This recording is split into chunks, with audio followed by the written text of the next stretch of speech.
Let's be honest, sugar is everywhere. It's in our coffee, our bread, our sauces, and even in foods we consider healthy. It's almost impossible to avoid it completely. We often don't realize how much sugar we're consuming because it's hidden in so many products.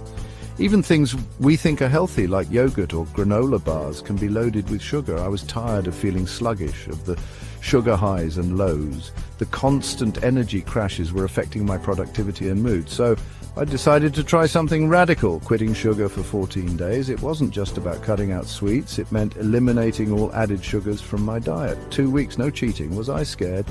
Absolutely. The thought of giving up my favorite treats was daunting, but I was also determined, and I wanted to see if I could break free from my sugar dependency and feel better overall. I'd tried cutting back on sugar before, but it never lasted. This time felt different. I was committed to making a real change. I stocked up on fresh fruits, vegetables, and whole grains.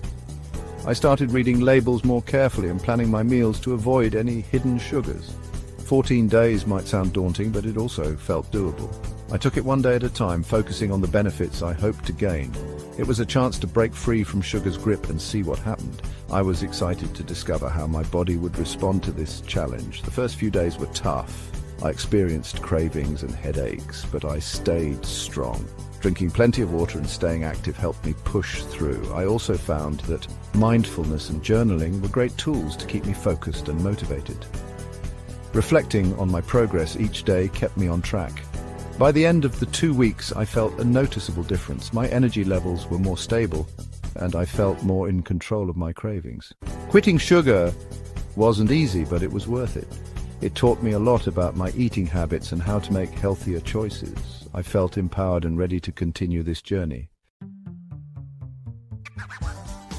Preparation was key. I knew that embarking on a sugar-free journey would require a solid plan and a lot of determination.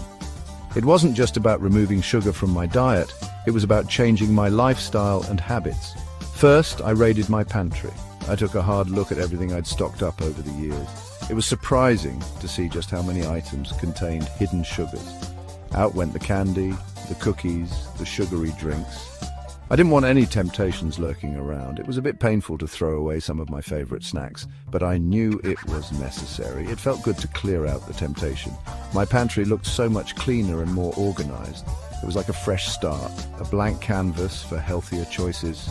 Next, I stocked up on healthy alternatives. I made a list of nutritious foods that I could turn to when I had cravings.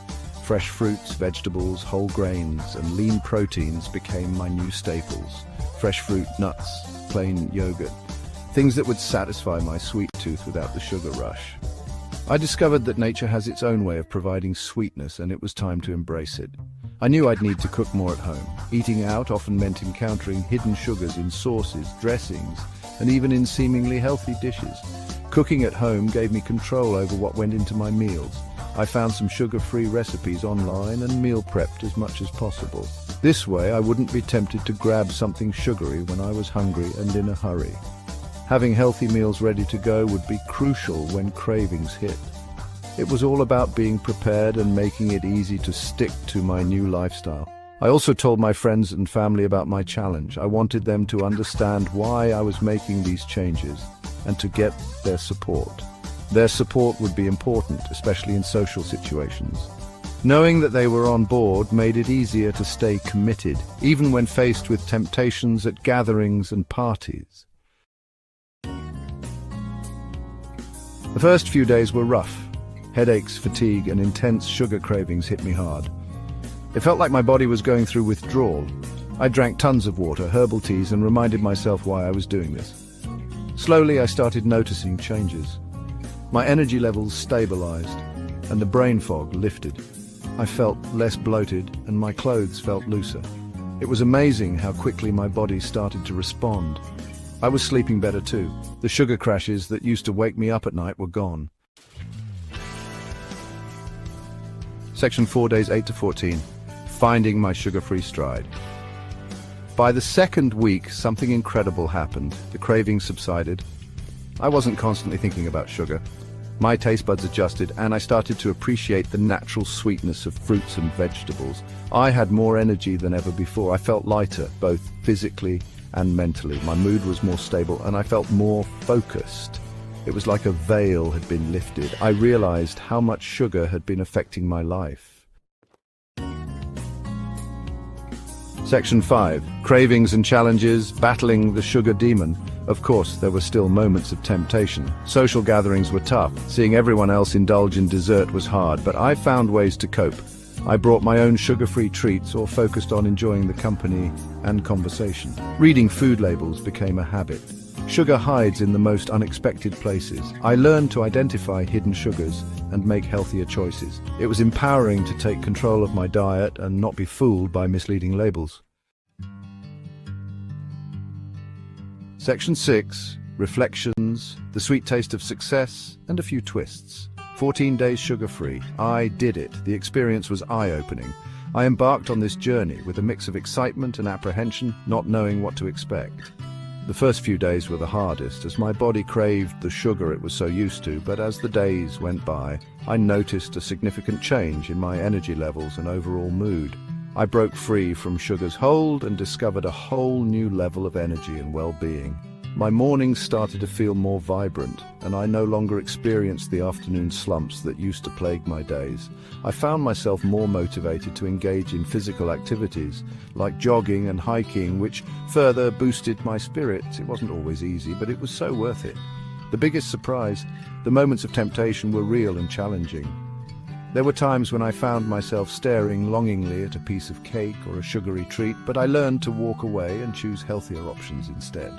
I didn't miss sugar as much as I thought I would. In fact, I started to appreciate the natural sweetness in fruits and other whole foods.